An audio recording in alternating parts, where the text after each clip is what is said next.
You've been incredibly supportive of President Trump's high tariffs against China. You said that they're a way to stand up to China. President Trump learned in his first term that you can't trust China. China's economy is weak. They need us, they need our markets, but it's been a one-way street. What we have seen during COVID is that we were dangerously dependent on China for critical minerals, critical medicines. We said never again can we allow that to happen. I had never thought of that. I had never heard that. And that makes a lot of sense because Meet the Press's Karen, or Kristen Welker is her real name, but she's like a Karen, has on a pretty uncharismatic MAGA senator. But he does make some good points. It starts slow. He's not seeming that impressive, but he raises some good points about Trump and China, especially what Trump learned in his first term that I had never thought of, and how it plays into his role and what he's doing right now with the tariffs. Gets into some other good things about other tariffs and how she tries to pin him in a corner, but he doesn't really fall for it.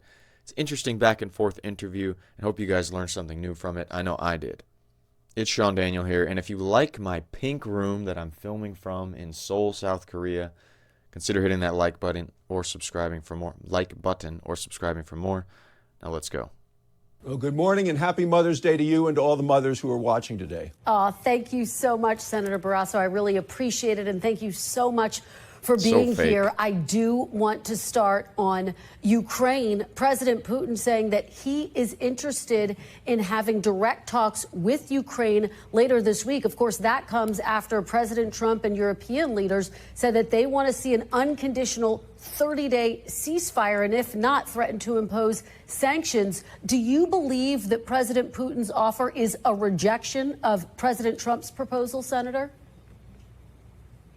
Well, what we're seeing here is America's strength and leadership under President Trump, and it's so wonderful to see the European nations step up to join President Trump in this show of strength to Putin. The killing needs to stop, and I think the 30-day ceasefire is something that Putin needs to accept. Look, a long-standing peace in that part of the world between Ukraine and Russia that's verifiable is going to be good for Ukraine, Russia, Europe, and the United States. And we wouldn't be in this position if we'd had a strong leader previously. Joe Biden did nothing to deter Putin from invading and didn't give Ukraine the weapons that they needed when they needed them most. And the Senate is ready to stand behind President Trump with him. We have 70 senators who have committed in a bipartisan piece of legislation to really go after Russia in a punishing way, with devastating sanctions on anybody who buys oil, gas, or uranium from Russia. 500% tariffs, and their number one and number two customers are China and India, but there are also countries in Europe who are buying energy from Russia. Putin understands strength, not statements. It's time to end the war. All right. He doesn't really look that comfortable on camera to me. You can see he's shaking, his mouth is shaking. He's trying to come up with these power statements, and it doesn't come across as powerful to me. We're going to see how it progresses through the rest of the interview, but this guy is not giving off a strong presence. But as we've talked about before, everybody's human.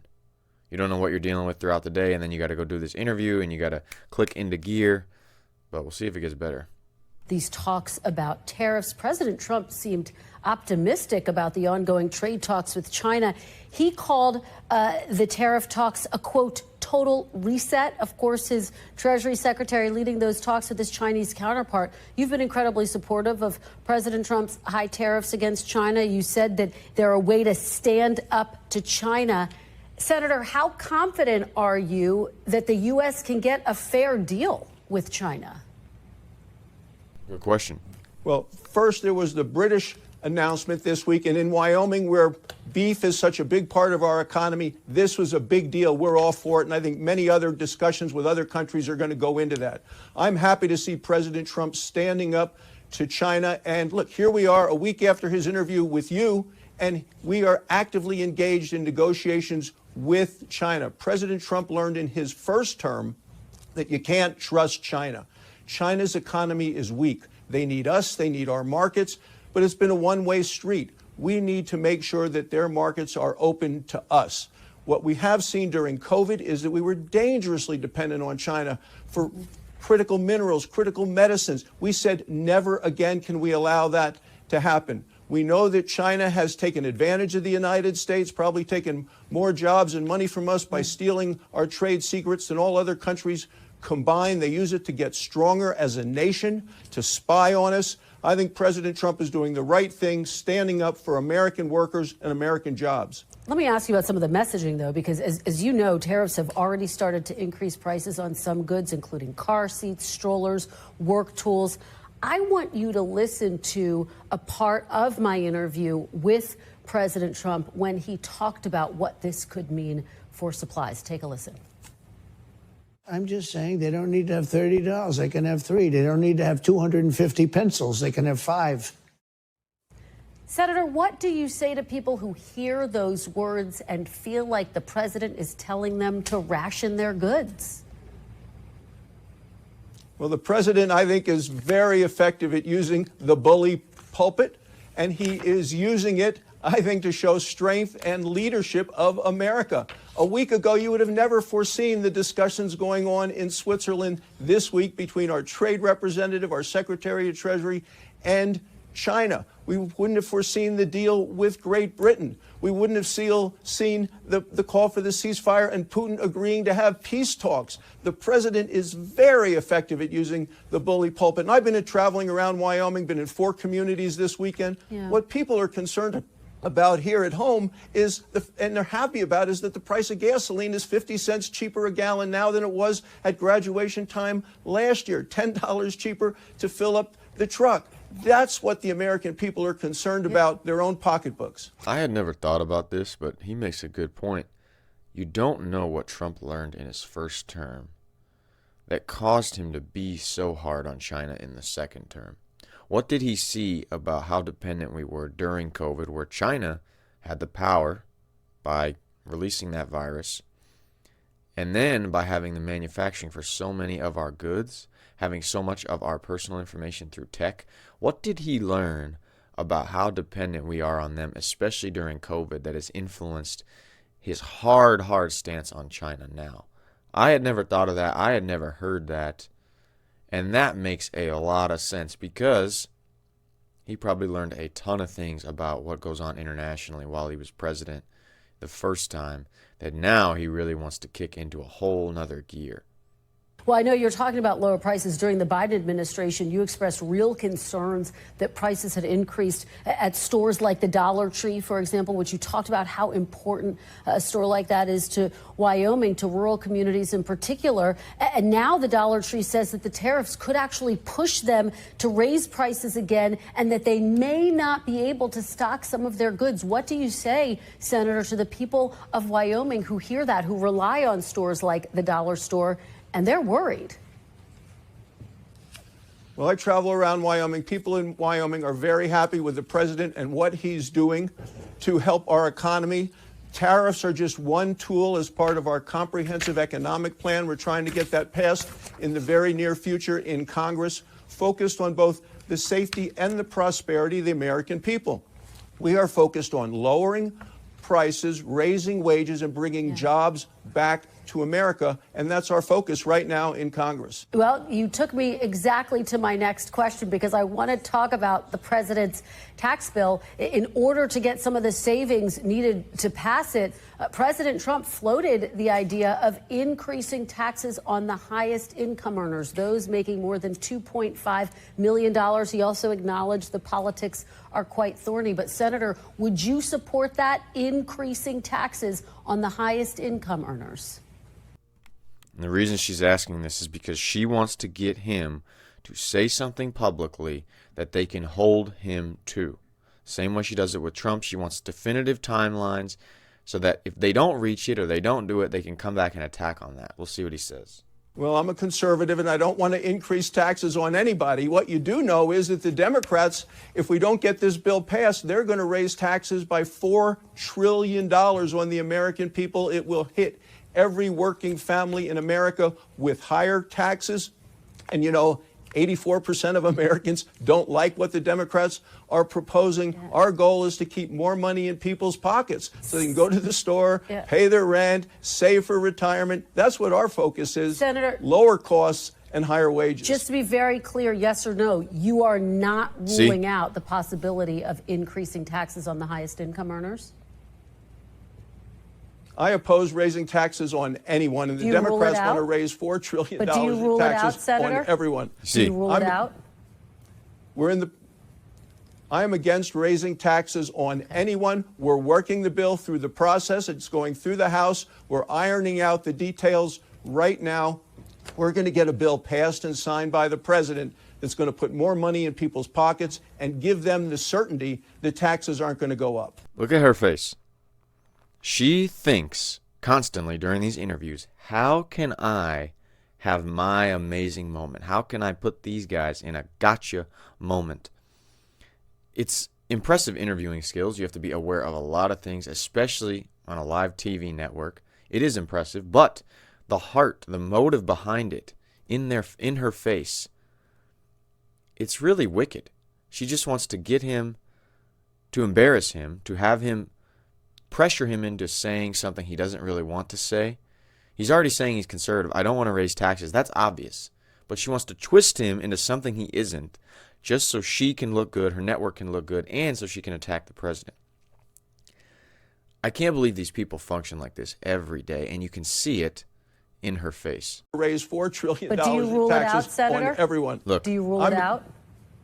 She's just like, please, please, please, please, please. Man, so wicked. All right, finally, Senator, I want to talk about something that one of President Trump's top aides, Stephen Miller, said this week. He said the administration is actively looking at suspending habeas corpus. Just for our audience, that's the right to challenge a person's detention by the government. This would be a part of the broader efforts to speed up their deportation policies. The Constitution says that habeas corpus may not be suspended, quote, unless when in cases of rebellion or invasion. Would you vote to suspend habeas corpus, since the power does ultimately lie with Congress? The president has said he will follow the law. The president says if he disagrees with the law, that he will appeal those things. The president was elected and he won every one of the battleground states on promising to secure the border and bring safety back to our communities. That's exactly what he is doing. People do not want to live with MS-13 gang members in their communities. The Democrats lost the election because they opened the borders to 10 million illegal immigrants, including members of criminal cartels, drug dealers, gang members. That's what the election was about. And the president is now seeing judges, district judges, radical district judges, using their courts to set national standards on making it harder for the president to deport individuals, criminals, and I stand with the president. And yet, Senator, just to put a fine point on this, I want to know what you would do. Would you vote to suspend habeas corpus if this were brought before Congress? Ultimately, this power lies with Congress. The president said he is going to follow the law. He was on with you last week. He said he has great respect for the Supreme Court. He said he expects the Attorney General to do the right thing, and I expect that the president will. Can you just give me a yes or no what you would do, though? Would you support suspending habeas corpus? Good question. I don't believe this is going to come to Congress. Okay. What I believe is the president is going to follow the law. He has said it repeatedly. Senator Barrasso, thank you so much for joining us. I really appreciate it and appreciate your Mother's Day wishes as well. Hope you have a wonderful rest of your day. And she's so fake. She comes across so fake. But she asked a good question, because this guy was mostly just trying to do a pro-Trump appearance on NBC. He had some good points in there. He wasn't that charismatic. I don't necessarily know why he was put on there. But he made a good point about the district court judges. They shouldn't be making national mandates, even though NBC will love to run with the ruling that these district court judges make that goes against the Trump administration. But I want to make a big point about the habeas corpus thing that she brought up, which was a good question. And his answer was just like, Trump's doing the right thing, he's following the law. They're going to suspend habeas corpus because of an invasion. You can understand why they're doing it, because they're getting so much opposition from all these judges where they can't even do what they want to do with deporting people. So they're going to go through these extreme measures to try to suspend habeas corpus to get people out of here without government interference.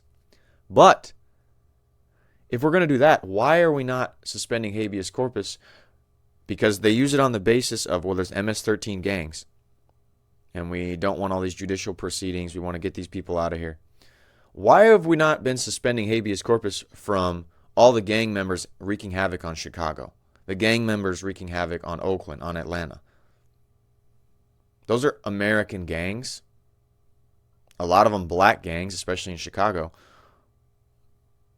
Why are we not having some extra step because of an invasion, dangerous things? He said you don't want to live in a community with gang members. Well, that applies to a lot of cities. So it's a double. I can understand why the Trump administration is trying to invoke this or thinking about it. Or maybe they're just playing a media game to threaten it and to play some game behind the scenes. I don't know. But if we're talking about the reasoning is because of an invasion from MS-13 gang members, couldn't that be applied to all the gang impact that our cities have from American gangs? Let me know what you guys think. It's itsSeanDaniel here. Hope you enjoyed the video. And here's another one if you want to watch. You can like or subscribe if you want to see more. And I'll see you in the next one.